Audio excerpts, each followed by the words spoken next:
ایک بہن نے فرمایا کہ تعویذ لٹکانے والی جو حدیث ہے اس کے بارے میں ذرا بتا دیجئے۔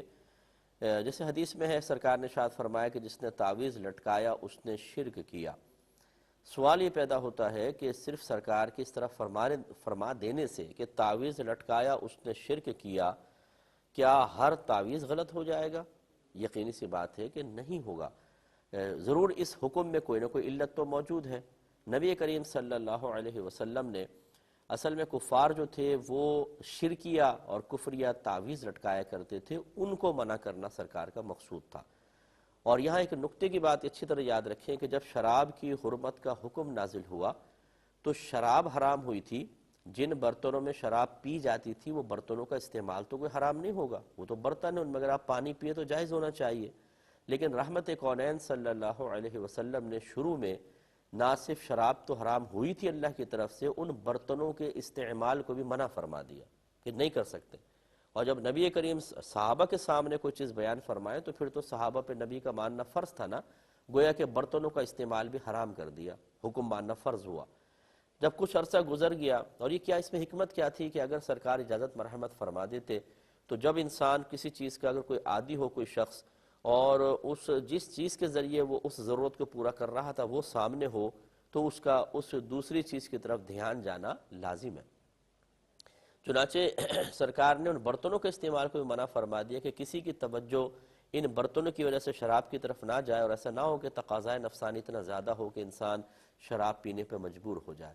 جب یہ دیکھا کہ شراب سے دوری کا بالکل ماحول بن چکا ہے اور طبیعتیں اس کے ترک پر بالکل راضی ہو چکی ہیں اور یہ اس سے شراب کے معاملے میں مخالفت قلب میں راسخ ہو چکی ہے، سرکار نے پھر برتنوں کے استعمال کی اجازت مرحمت فرمائی۔ یہ اچھی طرح ذہن میں رکھیں کہ جب یہ شرکیہ تعویذات استعمال ہو رہے تھے، نبی کریم صلی اللہ علیہ وسلم نے شرکیہ تعویذات کے استعمال کو تو وہ حرام ہی تھے، وہ تو منع ہی فرمانا تھا۔ ذکر والے تعویذ بھی بعض حدیثوں میں آتے ہیں سرکار نے منع فرمائے، تاکہ ایسا نہ ہو کہ انسان کوئی اللہ کے ذکر والے تعویذ استعمال کرے اور آہستہ آہستہ انہی میں جا پڑے۔ لیکن فی نفسہ ہی حقیقتاً اچھے اور پاکیزہ تعویذات کو منع کرنا مقصود ہی نہیں تھا، اصل تو ہے کفری اور شرکیہ کلمات پر مشتمل تعویذات۔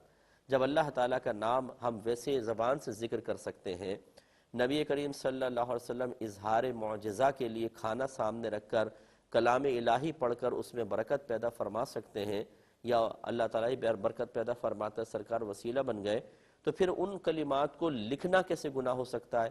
پھر انہیں گلے میں لٹکانا کیسے گناہ ہو سکتا ہے؟ اگر کوئی کہے جی یہ توکل کے منافی ہے، اللہ پہ بھروسہ کرنے کے منافی ہے، تو اس لیے میرے خیال میں اس نے کبھی توکل کی تعریف نہیں پڑھی ہے۔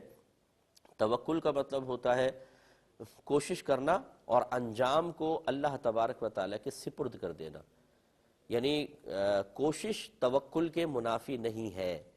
اور اگر کوشش کرنا توکل کے خلاف آپ مان لیں تو پھر تعویذ میں ہی کیوں، پھر دوا میں کیوں نہیں ہوتی؟ آپ ڈاکٹر کے پاس کیوں جاتے ہیں کہ اللہ پر توکل بھروسہ نہیں ہے آپ کو؟ دوا کیوں پیتے ہیں؟ اللہ پر کامل توکل بھروسہ کریں۔ جب وہاں پہ تمام تر کوشش کر کے آپ یہ کہتے ہیں جی ہم کوشش کر رہے ہیں، شفا دینا نہ دینا تو اللہ کے دست قدرت میں ہے، انجام کو ہم اللہ کے حوالے کر رہے ہیں، تو پھر تعویذات کے معاملے میں ایسا کیوں نہیں ہو سکتا؟ تو اس لیے خلاصہ کلام یہ ہے کہ جو نہیں پہننا چاہتا اس کی مرضی ہے، لیکن پاکیزہ کلمات پر مشتمل تعویذات استعمال کرنے میں شرعاً کوئی حرج نہیں ہے۔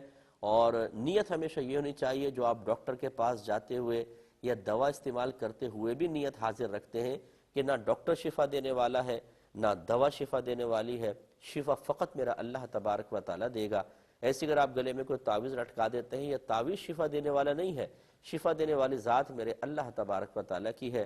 اللہ تعالیٰ نہ چاہے تو ہزاروں تعویذ لٹکا لیں، کوئی فائدہ نہیں ہوگا، اور شفا دینا چاہے ایک بھی تعویذ نہ لٹکائیں، اللہ تعالیٰ شفا عطا فرما دے گا۔ انگریزوں کو شفا حاصل نہیں ہوتی، وہ کون سے تعویذات استعمال کر رہے ہیں؟ تو خلاصہ کلام یہ ہے کہ اچھے پاکیزہ تعویذات جو پاکیزہ کلمات پر مشتمل ہوں، صحیح نیت کے ساتھ استعمال کرنے میں کوئی حرج نہیں ہے، اور اس میں شدت اور سختی کرنا یہ شریعت کے مزاج کے خلاف ہے، ایسا نہیں ہونا چاہیے۔